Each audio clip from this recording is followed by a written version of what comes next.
자, 오늘 주신 하나님의 말씀 갈라디아서 2장 20절 한 절이니까요. 같이 합독해서 읽어보도록 합니다.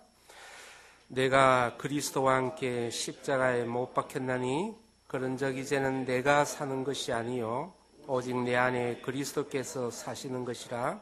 이제 내가 육체 가운데 사는 것은 나를 사랑하사 나를 위하여 자기 자신을 버리신 하나님의 아들을 믿는 믿음 안에서 사는 것이라. 아멘. 부활의 능력이 내 삶을 주장케 하라. 제목을 제가 간사님한테 이제 보냈는데 제목을 좀 바꿔야 될 것 같아요. 너가 아니라 나로 바꾸세요. 그렇죠? 남의 삶에 그 상관할 여유가 어디 있습니까? 내가 먼저 살아야 되죠. 그렇죠? 그래서 다시 부활의 능력이 내 삶을 주장케 하라. 신문에서 재미있는 기사를 읽었습니다. 경영학 관련 기사인데요. 이런 퀘스천이 있더라고요. 어떤 가게가 장사가 너무 잘 돼서 손님들이 줄을 엄청나게 서는 거예요. 너무 줄을 많이 서니까 이제 사장이 이 가게를 확장하면 더 많은 돈을 벌 것이다. 그래서 확장들 많이 하잖아요. 그죠? 근데 이제 그 경영학 관련 기사를 보면 대부분 확장 가게는요. 확장한 만큼의 어떤 이익 생산이 안 돼서 매출이 이제 감소하다가 나중에 도산까지 하는 경우가 있다는 거예요. 참 우리 생각하는 이론과 실제가 틀리죠. 저렇게 줄을 서는데 가게 확장하면 더 잘 돼야 될 건데 실제 그렇지 않습니다. 그런데 분석 결과가요. 사람의 심리가 어떤 가게 줄 서서 오래 기다리면요. 이 사람들이 물건을 나중에 하나 자기 순서되면 하나라도 더 사 나온다는 거예요. 이 기다리는 게 너무 애달고 아까워서요. 그래서 잘 나가는 맛집에서도요.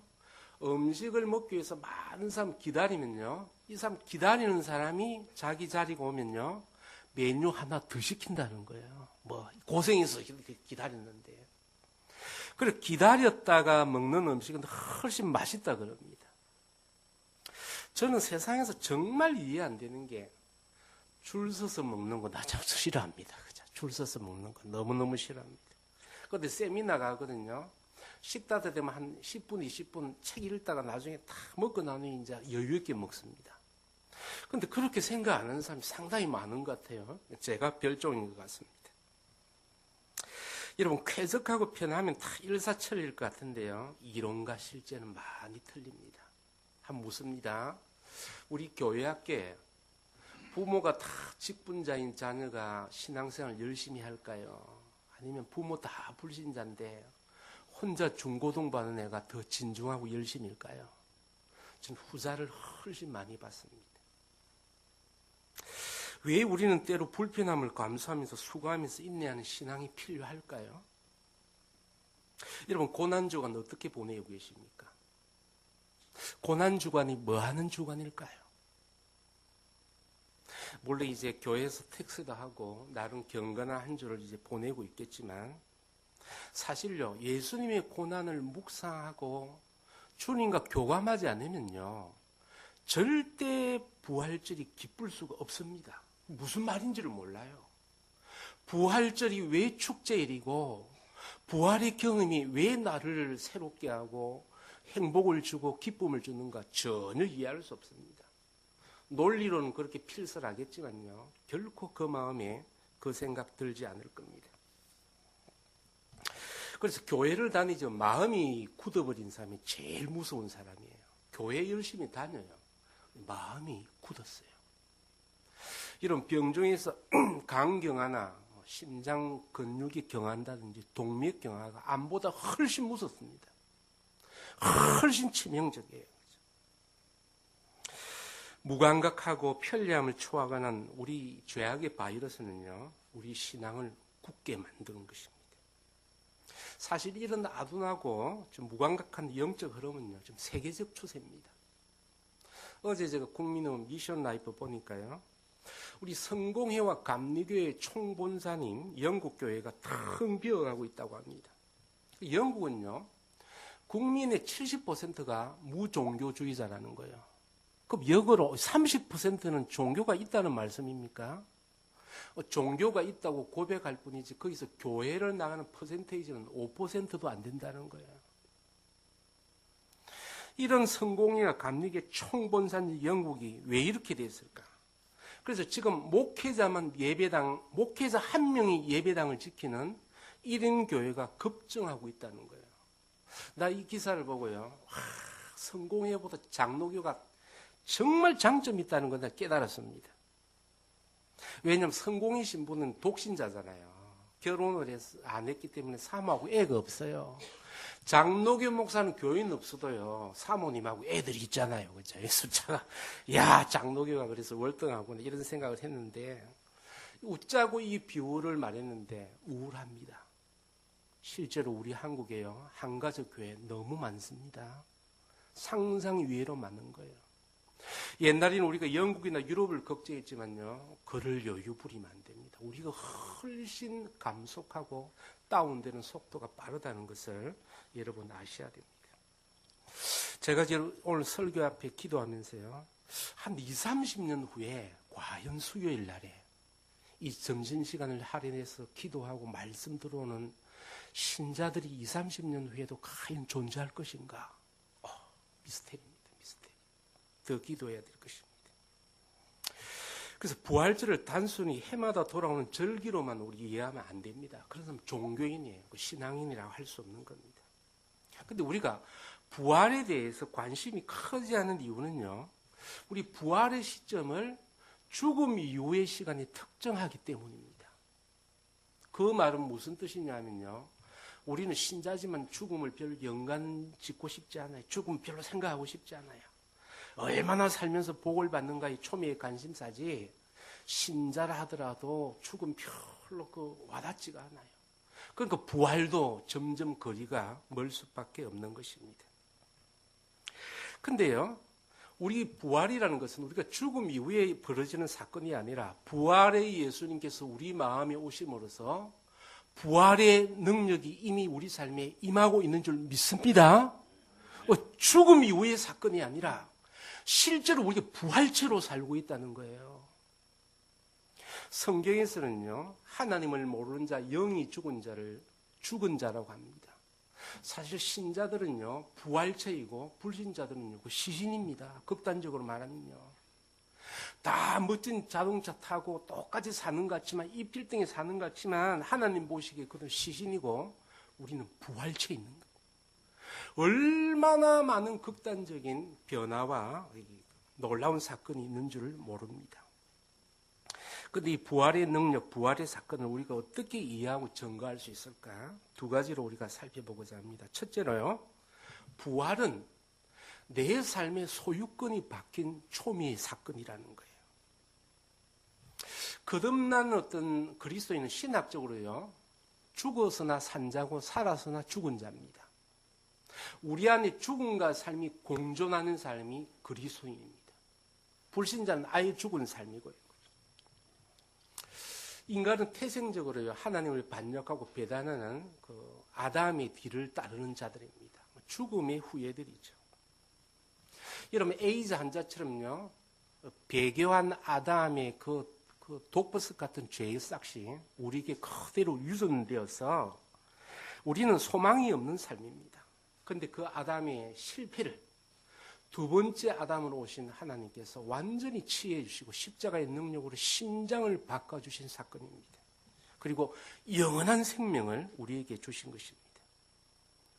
고린도전서 15장 21절 22절은요, 사망이 한 사람으로 말미암았으니 죽은 자의 부활도 한 사람으로 말미암는도다.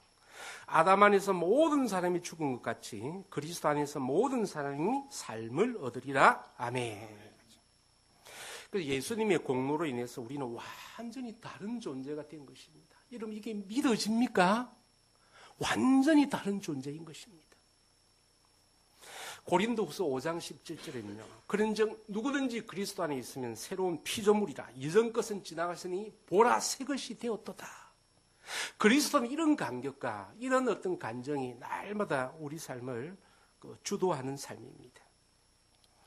그 십자가 사건은요, 정말 놀라운 사건이에요. 그죠?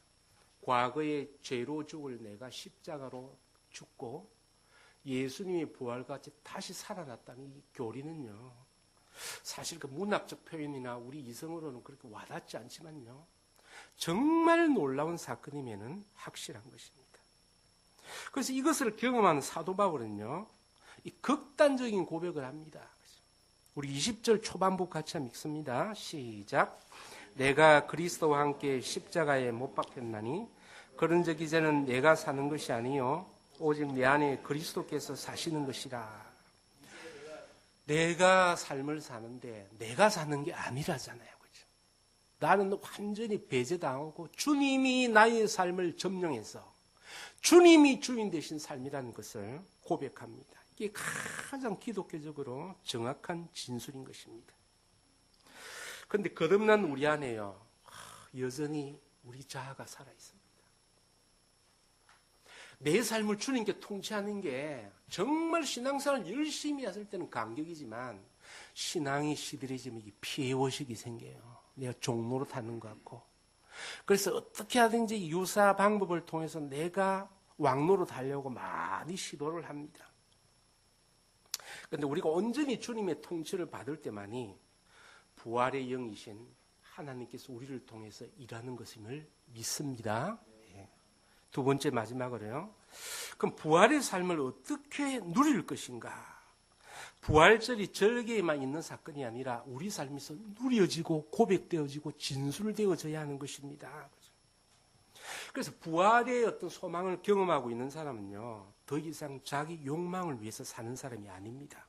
그러니까 보는 시야가 틀리는 거예요. 삶의 목표와 지향점이 틀린 삶입니다.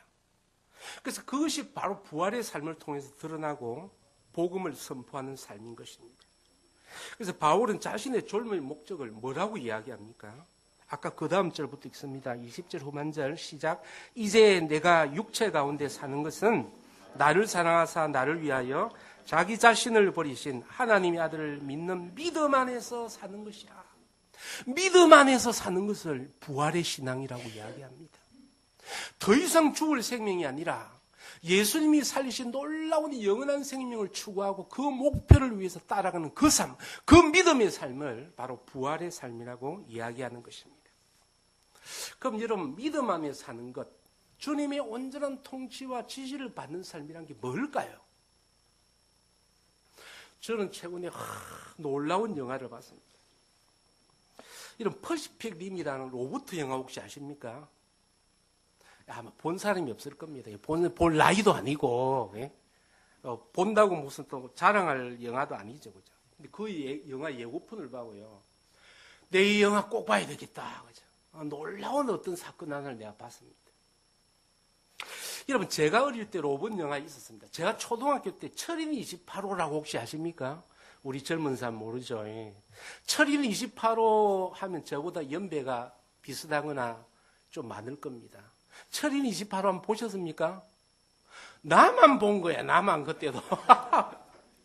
철인 28호가 이제 일본 로봇 영화인데 조정을 어떻게 하냐면요. 철이가 뒤에서 조정을 하는 거예요, 조정기로. 그래서 이제 날아가기도 하죠. 조금이 이제 제가 초등학교 후반에 진보된 마징가 제트가 나왔어요. 그건 이제 조정석에 조정사가 타서 그 머리 안으로 착륙해서 거기서 이제 기계를 조정하는 거예요. 근데 퍼시픽 림 업라이징 최근의 로봇 영화는 어떠냐 하면요. 영화를 보니까요. 거대한 로봇, 엄청나게 산더미만 로봇이 있는데 거기 두 명의 조종사가 조종실로 들어가서요. 조종사 두 명이 서로 생체 교감을 합니다. 생체 교감. 무슨 뇌 구조링을 통해서요. 두 사람이 느끼고 교통하는 것이 똑같이 데이터가 되도록 두 사람이 교감을 해요. 그죠? 그래서 한쪽은 왼쪽을 맞고 한쪽은 오른쪽을 맞는, 하여튼 두 명이 타서 완전한 하나의 어떤 정신적 교감을 이루어내고요. 이것이 이루어지면 이 로봇 자체가 또 생체 기능이 있어서 로봇하고도 결합이 되는 거예요. 생체적으로. 그래서 조정사에서 안에서 뭐 조정하는 게 아니라 이 움직이면 로봇도 같이 움직이는, 와, 내가 그걸 보고요. 이게 바로 부활의 삶이다. 우리는요, 우리 자아가 있고 우리를 통치하시는 성령님이 있습니다. 여러분, 그 두 조종사는 서로 합의하더라고요. 이 일을 위해서 내가 나하고 합의하자. 근데 우리는 합의체가 아니에요. 나의 모든 인생과 삶의 조정을 주님께 맡기는 겁니다. 그분이 내 삶을 조종하고 지시하고 통제할 수 있도록 내가 협조하고 그분께 순종하는 것입니다. 그러할 때, 그 예수의 영이, 부활의 영이 우리를 온전히 지배할 때요, 여러분, 인간이 한 명이 얼마나 엄청난 일을 하시는지 아십니까? 인간이 사고가 잘못되고 생각 없이 살면요, 정말 짐승보다 못하지만요, 정말 하나님이 지시하고 통제받는 그 영혼, 그 사람은요, 놀라운 일을 행할 수 있을 줄로 믿습니다. 이게 부활의 영이 지배하는 하나님의 역사인 줄 믿습니다. 거듭난 자는요, 자기의 육체와 생명을 주인이라 이야기하지 않습니다. 그는 더 이상 죽은 자의 코스프레를 하는 사람이 아니에요. 죽을 수밖에 없는 망령된 행실, 말, 삶의 패턴, 그런 삶을 사는 것이 아닙니다. 오늘날 얼마나 잘 나가는 사람이요, 정말 별것 아니라고 생각되었던 그 죄 때문에 모든 것을 잃어버리는 것을 봅니까? 우리 사건을 통해서 영적인 일 하나하나가 얼마나 중요하다는 걸 아십니다. 정말 우리는 우리 자신을 통제할 수 없음을 날마다 고백하면서, 하나님, 내 삶이 완전체가 되고 파워풀한 인생이 되기 위해서는 성령님께 기꺼이 나의 자리를 내어줍니다. 왜 부활의 큰 놀라운 기쁨과 즐거움과 희열이 나에게 없는가? 그 조정관을 내가 잡으려 하기 때문입니다. 내 안에 계신 성령님의 욕구와 의지를 무시하고, 미세먼지가 왜 무서워요? 보이지 않지만 서서히 우리 몸을 망칩니다. 우리 기독교에는 당장 큰 죄를 짓는 것 같지 않아요. 그러나 하나님을 신뢰하고 의지하지 않고 독단적으로 살고자 하는 이런 미세한 제약들이 결국은 우리 심장을 굳어버리게 만들고 신앙을 굳어버리게 만든다는 것을 여러분 기억해야 될 줄로 믿습니다. 말씀의 결론입니다. 고난 한 주간 좀 불편하게 보낼 수 있게 바랍니다. 여러분, 신앙생활을 편리하게, 그 신앙이 아닙니다. 어떤 사람이 교회를 찾는데 편리하게 신앙생활을 할 때 없냐? 그 사람 미친 사람이에요.